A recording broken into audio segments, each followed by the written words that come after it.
Uhaw ka na ba sa pag-ibig? Pwes kumain ka ng singkamas, dahil sa bawat nguya mo nito'y makatas. Talong, huwag gustahan, dahil sa colon cancer ito'y panlaban. Hindi tulad mo na hindi lumaban, kaya iniwan na lang basta-basta na walang kaalam-alam. Talong? Okay. Sigarilyas, pampatibay ng buto. Di tulad ng relasyon niyong walang katibay-tibay, kaya nasira dahil walang umalalay. Wala akong kinalaman. Mane, madalas kasama sa inuman, paborito ng sambayanan. Mabuti pang mane, no? Madalas kasama, kayo, walang kadalas-dalas. Mane? Thank you. Next. Sitaw, sa lahat ng putahe siya ay kasama, dahil nakikita ang kanyang mabuting dulot. Hindi tulad niya na bulag sa iyong halaga at tuluyan ka ng nilimot.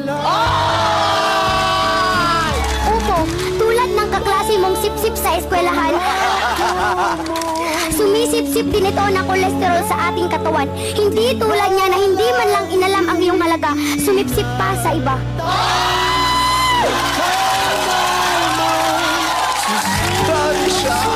Kalabasa, ipakain mo sa taong iyong pinapangarap upang ang kanyang matay luminaw at makita ang iyong tunay na halaga.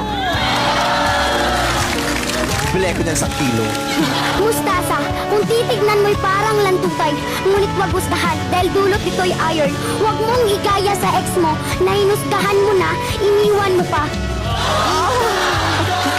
Ayaw ko na usapang ex. Doon tayo sa iron.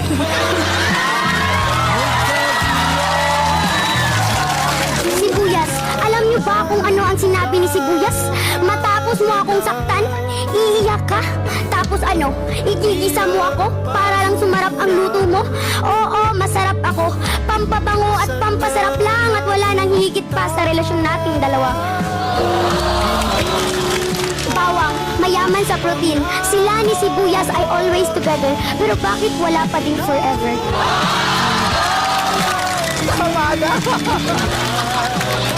Apple, sabi mo, si Crush kumain ng apple. Tapos sa iba na Paul, kumain ka na rin ng apple. Oo, ikaw na di makamove on habol ng habol.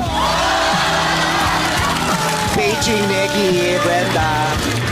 Kumain ka ng karot para hindi ka humarot. Di ka... Talaga? Talagang tinitigan mo ako sa mata, ha? Ulitin mo. Ano yung karot? Kumain ka ng karot para